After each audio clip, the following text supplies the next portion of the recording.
Ada kepastian dari Allah bahwasanya setiap orang itu bakal dapat ujian. Ujiannya berupa apa?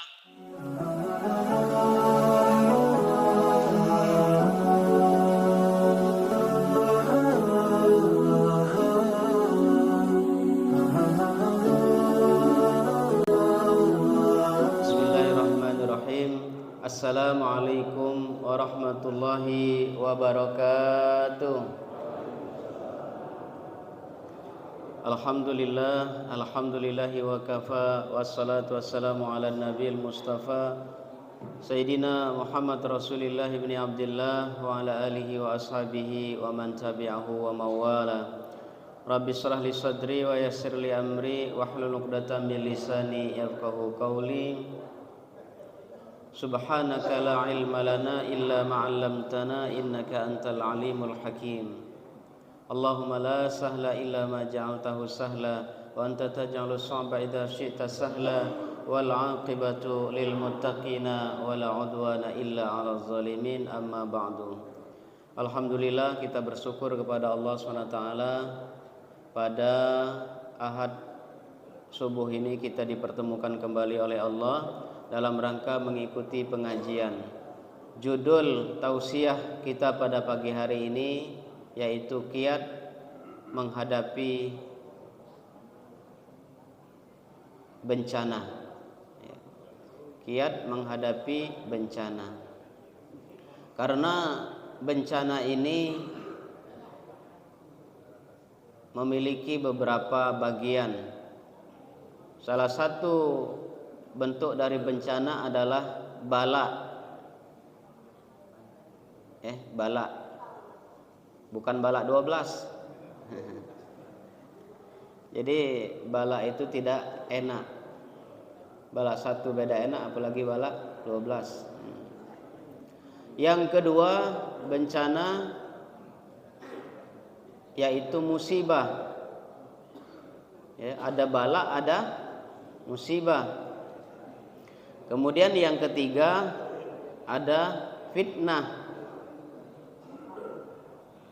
Dari ketiga-tiganya adalah bahasa Al-Quran. Ada bencana berarti bala, ada bencana berarti musibah, ada bencana berarti fitnah. Tapi fitnah yang dimaksudkan dalam Al-Quran itu yang berkenaan dengan bencana adalah fitnah sebagai ujian. Kalau dalam bahasa Indonesia, fitnah itu sudah lain lagi maknanya. Memfitnah, menuduh. Nah ini. Dalam Al-Quran fitnah disebutkan sebagai salah satunya sebagai ujian. Dalam Al-Quran Allah SWT berfirman mengenai bencana yang berarti bala. Misalkan firman Allah, A'udzubillahi minasyaitonirrajim, bismillahirrahmanirrahim. Alladzi khalaqal mauta wal hayata liyabluwakum ayyukum ahsanu amala. Surat apa itu Bapak Ibu? Masih ingat? Surat apa itu yang alladzi khalaqal mauta itu? Al-Mulk ya, ayat berapa? 2 kalau tidak salah ya. Tabarakalladzi biyadihil mulk wa huwa ala kulli syai'in qadir.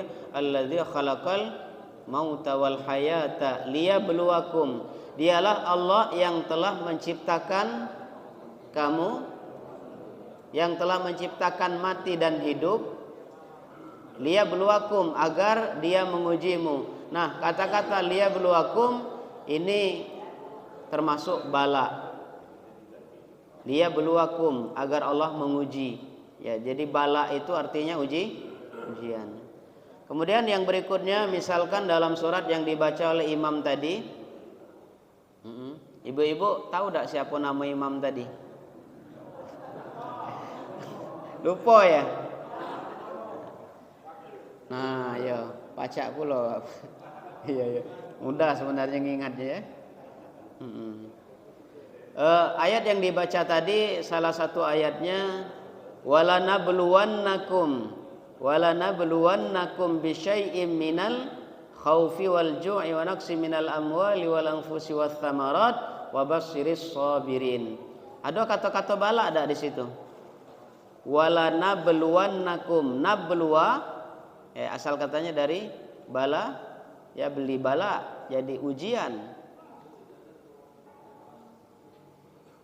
Dan pasti kata Allah akan kami uji kamu, ya, bisyai'in dengan sedikit, minal khauf kekhawatiran, wal ju' kelaparan, wa naqsim minal amwal kekurangan harta, wal anfus kematian, penyakit dan seterusnya, wath thamarat dan kekurangan buah-buahan, wa basyiris sabirin dan kabarkanlah, berilah kabar gembira kepada orang-orang yang sabar.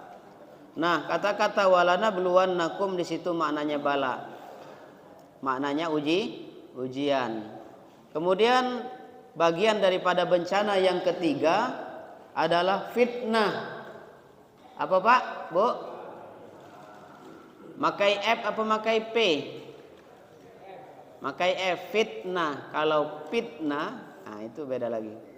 Fitnah makai fa hurufnya. Nah, di sini makna daripada fitnah adalah sebagai ujian juga. Firman Allah, A'udzubillahi minasyaitonirrajim. Bismillahirrahmanirrahim. Ya ayyuhalladzina amanu innama amwalukum wa auladukum fitnah. Wahai orang-orang yang beriman, ketahuilah bahwasanya sebagian daripada istri-istri dan anak-anakmu itu adalah sebagai ujian. Jadi fitnah di sini maknanya sebagai ujian. Baik Bapak Ibu, berarti bencana itu bisa berupa bala, bisa berupa apa yang kedua? Musibah. Yang ketiga bisa berupa fitnah. Apa bedanya antara bala kemudian musibah dan fitnah? Bedanya, kalau bala itu belum tentu dari kita. Kalau bala itu yang jelasnya pasti dari Allah. Namun bisa jadi mutlak dari Allah tanpa campur tangan manusia. Contoh misalkan gempa, salah satu contoh. Bisa jadi gempa itu Allah ciptakan sistemnya, ya, tanggal sekian, bulan sekian, tahun sekian terjadi gempa agar Allah menguji. Allah memberikan ujian bala berupa gempa itu untuk menyeleksi manusia. Bisa jadi ada yang mengatakan, nah ini gempa ini gara-gara sianu. Nah itu ujian itu. Jadi dengan adanya gempa, seseorang menuduh orang lain, misalkan, ya kan? Bencana banjir, bencana longsor, gunung meletus dan lain sebagainya. Bisa jadi itu merupakan ujian mutlak dari Allah dengan sistemnya agar manusia sabar apa tidak menghadapi itu. Untuk mengetahui kesabaran manusia. Kalau Allah sudah tahu sebenarnya, tetapi kita agar menyadari kita ini termasuk orang sabar apa tidak. Yang kedua, musibah. Nah, musibah ini disebutkan dalam Al-Qur'an, ya, fabima kasabat aidikum. Musibah itu bisa jadi karena ulah manusia. Bisa jadi adanya banjir tadi mungkin penebangan sembarangan, penebangan pohon sembarangan, atau membuang sampah sembarangan, atau mungkin yang tadinya rawa-rawa disulap jadi perumahan, jadi serapan airnya hilang. Tapi yakinlah Bapak Ibu, di Talang Kelapo ini masih masuk Talang Kelapo ini ya, insya Allah termasuk dataran tinggi. Kalau Talang Kelapo inilah banjir, tenggelam palimo tuh. Ya, karena talang kelapa ini sudah termasuk tinggi. Hadirin wal hadirat yang dimuliakan Allah, jadi musibah, bencana yang berupa musibah itu bisa jadi karena sebab ulah tangan manusia. Misalkan dia sakit tenggorokan, mungkin karena merokok. Nah, ini merokok ini sebab ulah manusia. Mungkin dia luka. Sebabnya mungkin kenapa dia luka? Mungkin megang pisau dan lain sebagainya. Jadi ada musibah yang disebabkan oleh manusia. Dia demam, mungkin karena berhujan. Musim hujan ini ya, berhujan terus, badan lagi tak fit, akhirnya demam. Itu sebab musabab. Kemudian yang ketiga, fitnah,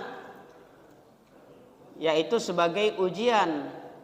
Bisa jadi ujian itu disebabkan oleh dia, bisa jadi karena memang itu merupakan seleksi dari Allah Subhanahu wa taala. Contoh, istri sebagai ujian, anak sebagai ujian. Sudah kita ingatkan, sudah kita arahkan, tapi masih tidak taat kepada suami. Misalkan anak sudah diberitahu mana yang baik, mana yang buruk, tapi masih ngeyel.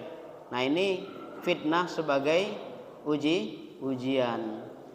Nah, hadirin wal hadirat yang dimuliakan Allah, Bapak Ibu, ibu-ibu yang di belakang dengar suara saya? Dengar? Iya. Ibu-ibu, ada tidak masalah dalam hidup ini?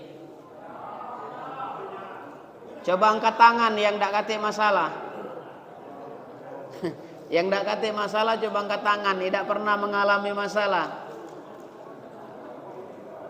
Jadi jangan sampai kita mengatakan cuman aku yang ada masalah. Ya, yakinlah setiap kepala itu pasti ada masalah.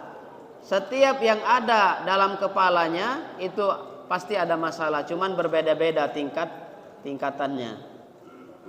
Hadirin wal hadirat yang dimuliakan Allah, bagaimana supaya kita bisa ditolong oleh Allah pada saat kita ada masalah?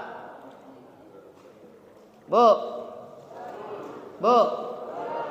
gimana caranya supaya kita ditolong oleh Allah pada saat kita ada masalah? Bagaimana caranya ada solusi, ada jalan keluar ketika kita ada masalah? Gimana solusinya? Fazkuruni adzkurkum washkuruli wala takfurun. Fazkuruni, ingatlah aku, kata Allah. Kuruni azkurkum, maka aku akan ingat kepadamu. Ibu-ibu sekarang lagi dalam keadaan tenang apa tidak tenang? Bahagia apa tidak? Nah, kalau lagi dalam tenang, dalam bahagia, ingatlah kepada Allah supaya nanti pada saat kita ada ujian, ada musibah, Allah juga ingat kepada kita. Mana orang yang lebih bersyukur kepada Allah? Mana orang yang lebih ingat kepada Allah? Diuji dengan kekayaan atau diuji dengan musibah, Bu? Mana orang yang lebih ingat kepada Allah? Saat diuji dengan kekayaan atau saat diuji dengan musibah? Nah, benar. Jadi saat diuji dengan musibah, orang ingat kepada Allah. Anak lagi sakit, istri lagi demam, suami lagi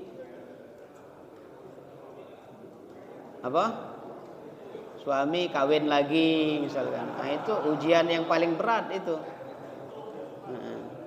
Ujian bukan itu? Ujian. Kalau istri ujiannya suami kawin lagi itu ujian, ya, ujian bagi sang istri. Tapi bagi suami juga walaupun itu terjadi ujian juga, ujian keadilan. Adil apa tidak? Kalau tidak adil, pincang agak kaki di akhirat. Nah, hadirin wal hadirat yang dimuliakan Allah, Bapak Ibu, di saat kita senang, ingatlah, fazkuruni, ingatlah kepadaku, kata Allah, di saat kamu senang. Ingat. Saat sehat, ingat. Azkurkum, supaya nanti pada saat kamu sakit, makasih banyak ya. Pada saat kamu sakit, pada saat kamu lagi sedih, Allah juga akan ingat kepadamu. Washkuruli, bersyukurlah kepadaku, wala takfurun, dan jangan kamu kufur kepadaku. Nah, hadirin wal hadirat yang dimuliakan Allah, itu kiatnya. Maka pada saat sehat ini kita sama-sama berjamaah sholat di masjid. Pada saat sehat ini kita banyak-banyak ngucap, cap. Banyak-banyak ngucap. Alhamdulillah, subhanallah, Allahu Akbar. Maka ketika kita sholat ada zikirnya kan? Ya, Ilahi ya Rabbi, ya. Ya Rabbana, ya Ma'bud subhanallah. Nah ini ada zikir-zikir. Jadi ketika kita ingat kepada Allah, selalu menyebut kepada Allah, selalu menyebut nama-nama Allah, nanti Allah juga akan ingat kepada kita.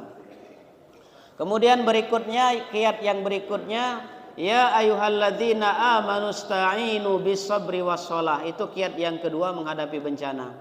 Wahai orang-orang yang beriman, minta tolonglah kepada Allah, minta tolonglah kepada Allah saja, bukan kepada yang lain. Kalau yang lain sekedar perantara, tujuannya adalah Allah. Minta tolong kepada dokter, itu dokter itu sebagai wasilah saja, yang menyembuhkan adalah Allah.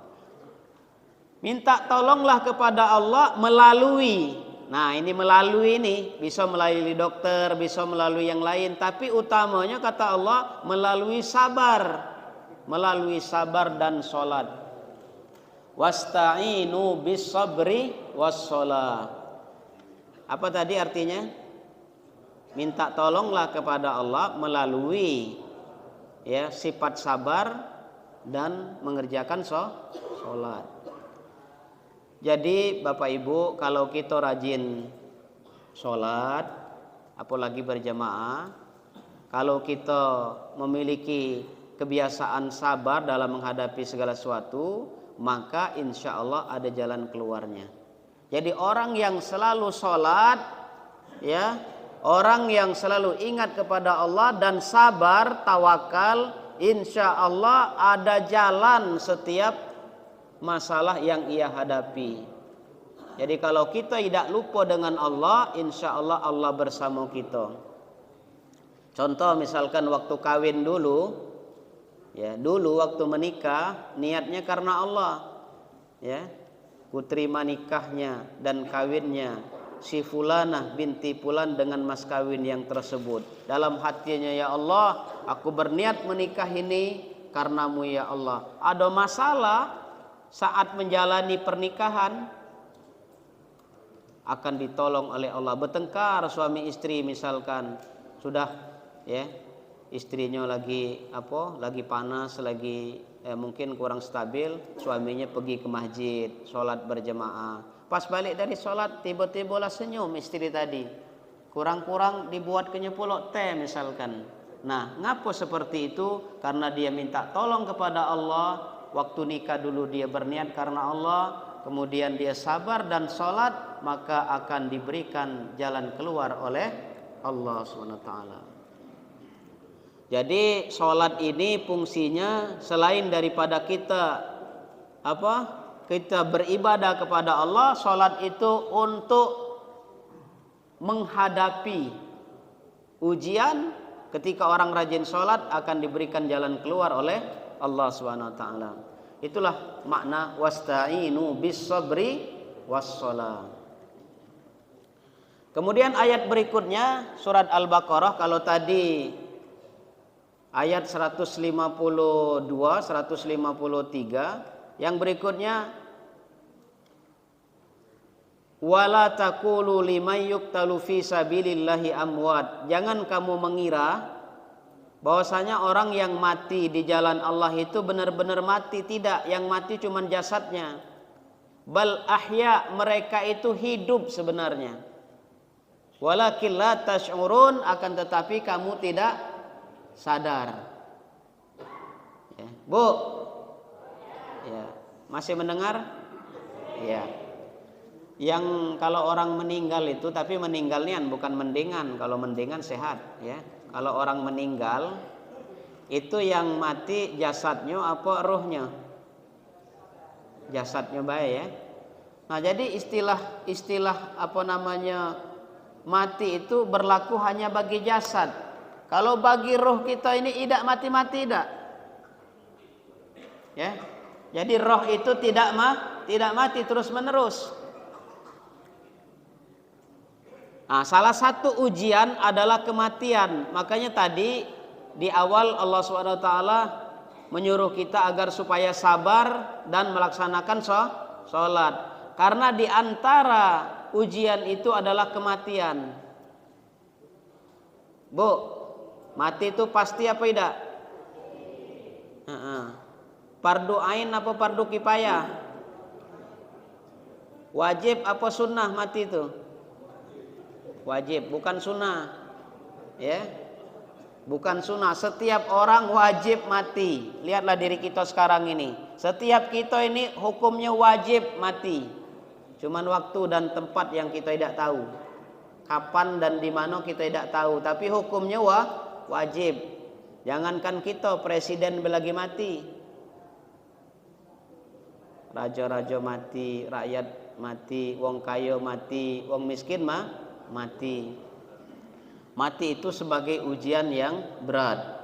Tapi jangan dikira wong mati itu nyawanya juga ikut mati, tidak. Nyawanya tidak mati, bal ahya, mereka tetap hidup. Apalagi mati syahid, ya, akan dijemput oleh bidadari dan seterusnya. Nah, hadirin wal hadirat yang dimuliakan Allah, ayat berikutnya walanabluwannakum bisyai'im minal khaufi wal ju'. Benar-benar kami akan menguji kamu, kata Allah. Nah, ini ingat kata-katanya bala, ujian. Ujian yang datang dari Allah Subhanahu wa taala, manusia belum tentu bisa ikut campur di situ. Ya. Contoh mati. Mati itu kadang-kadang wong sehat bisa mati. Tidak mesti sakit. Ya. Tidak tahu, kadang-kadang lagi sholat mati. Bagus. Ya kan? Kadang-kadang lagi baca Quran mati, bagus. Cuman kalau pacak jangan mati dikenang lagi habis main gap. Habis main gap mati. Jadi dikenang oleh jemaah tuh bapak itu mati habis main gap. Nah, itu yang tidak lemah. Ya, kalaupun seandainya main gap itu olahraga sekedar hiburan, berdoalah dengan Allah, jangan mati habis main gap, karena wong lain itu tidak tahu niat kita, apakah karena 17-an atau karena lagi ada hajatan wong kawin, hiburan baik. Wong taunya, "Ai bapak itu main gaple," katanya. Makai duit apa tidak tahu. Nah, maka berdoalah kepada Allah kiranya meninggal pada saat lagi berbuat baik, lagi sholat misalkan, yang tidak ragu-ragu itu ya, apalagi habis baca Quran, apalagi azan, apalagi apa lagi ceramah, ya tidak apa-apa Pak, aku ikhlas ya. Kita ikhlas, ibu-ibu duluan kita ikhlas, kita belakangan ikhlas juga, ya kan? Gara-gara ustadz misalkan mungkin dia lebih sabar, tidak apa-apa kalau nak duluan, karena itu sudah ada jadwal, tidak baca. Hadirin wal hadirat yang dimuliakan Allah, jadi ada kepastian dari Allah bahwasanya setiap orang itu bakal dapat ujian. Ujiannya berupa apa?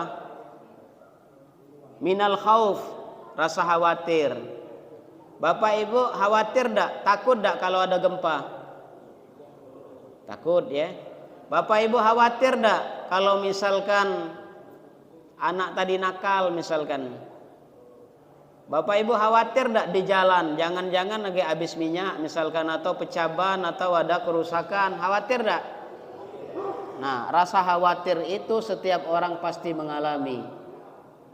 Ya, ada yang takut hilang jabatan, ada yang takut suami diambil tetangga, ada yang takut Ya, jangan-jangan kalau suami meninggal lagi istri kawin lagi. Ya kan? Nah, ini banyak rasa kekhawatiran. Walju, kelaparan.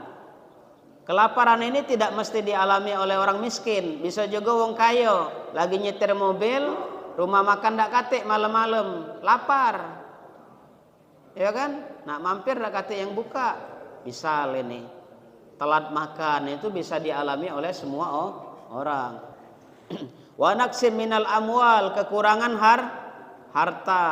Jangan dianggap wong miskin bae yang kurang harta. Wong kaya juga bisa kurang harta. Buktinya lah sudah kaya masih korupsi. Wong yang korupsi itu berarti ada duit. Kalau dak katik duit, mak mano nak dikorupsi? Benar dak? Pasti punya kuasa anggaran dan ada anggaran, ada duitnya baru pacak dikorupsi. Kalau dak katik duit, mak mano nak korupsi? Kurang terus. Sudah seperiode, nak 2 periode. Sudah 2 periode? Ya, bukan presiden di sini, presiden di Arab sana. Presiden di Arab sana itu ada yang sampai mati, di Mesir sampai mati. Kemudian ada yang sampai dilengserkan. Ya, Husni Mubarak misalkan dilengserkan oleh masyarakatnya, oleh rakyatnya. Nah, ini selalu kurang dan kurang. Wa naqsim minal amwal wal anfus. Ada masa sakit. Kalau tidak kita yang sakit, bini yang sakit. Kalau tidak bini yang sakit, anak yang sakit. Anak sakit kadang-kadang kita lebih sakit lagi. Anak kita demam karena kita ngurusnya dan karena kita rasa sayang dengan anak tadi. Apalagi anak sikok-sikok itulah, kita yang ngurusi rasa lebih demam lagi. Ya. Wa naqsim minal amwali wal anfusi wath thamarat, buah-buahan. Kurang buah-buahan ngapa? Mahal.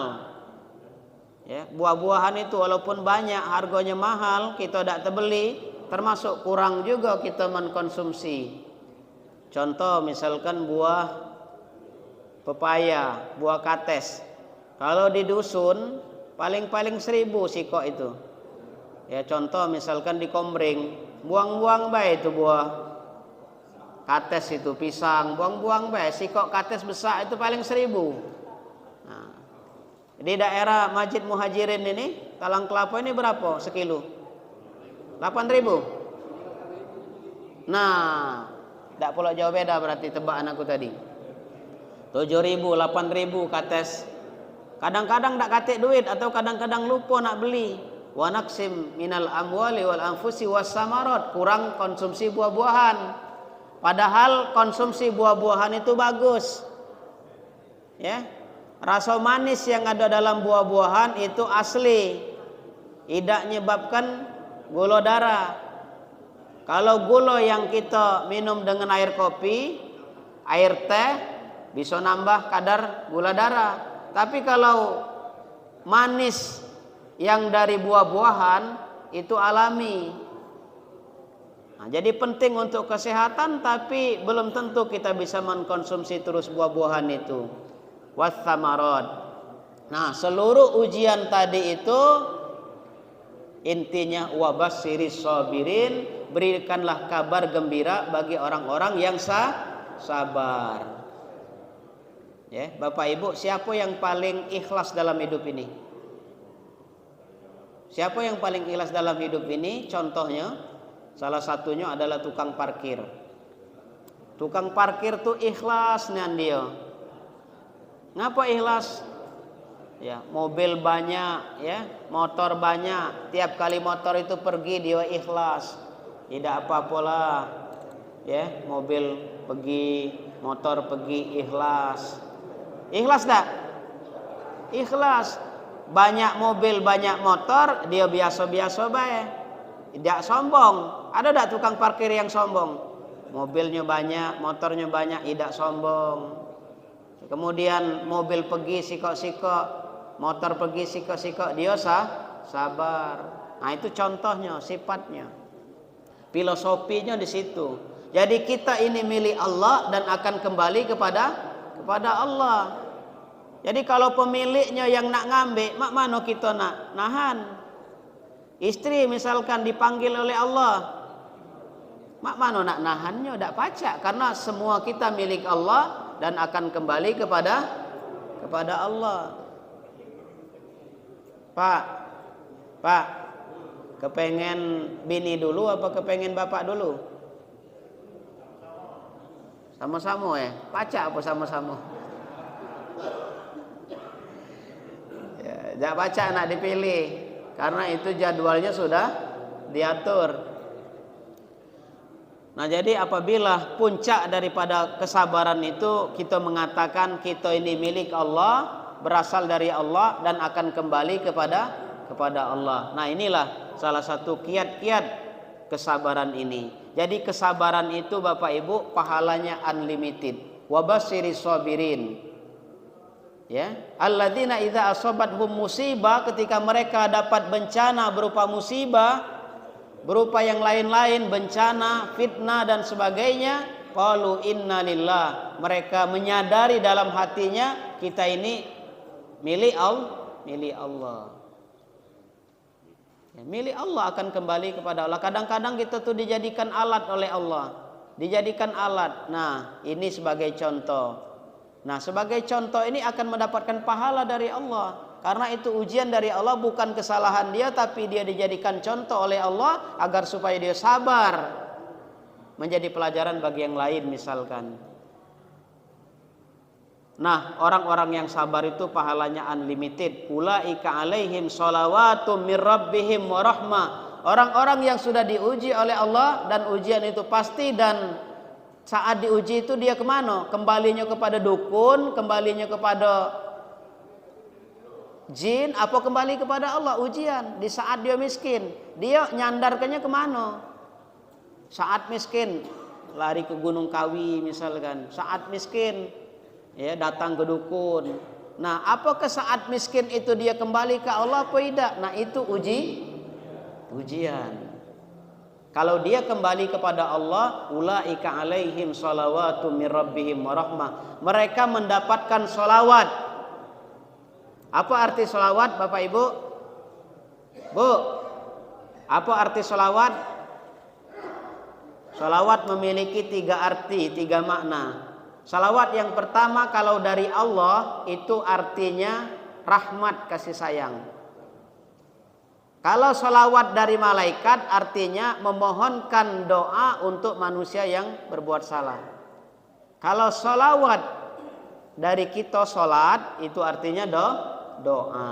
Jadi salawat itu, sholat itu artinya 3. Misalkan ada kalimat sesungguhnya Allah berselawat kepada Nabi. Apa arti di situ? Allah berselawat kepada Nabi, artinya Allah memberikan rahmatnya kepada Nabi, bukan Allah sholat.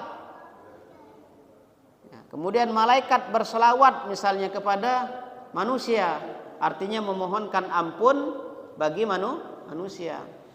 Kalau sholat kita bermakna memohon, berdoa kepada Allah. Ulaika alaihim shalawatum mir rabbihim, mereka mendapatkan salawat dari Allah. Salawat dari Allah apa artinya? Rahmat dari Allah, ampunan dari Allah.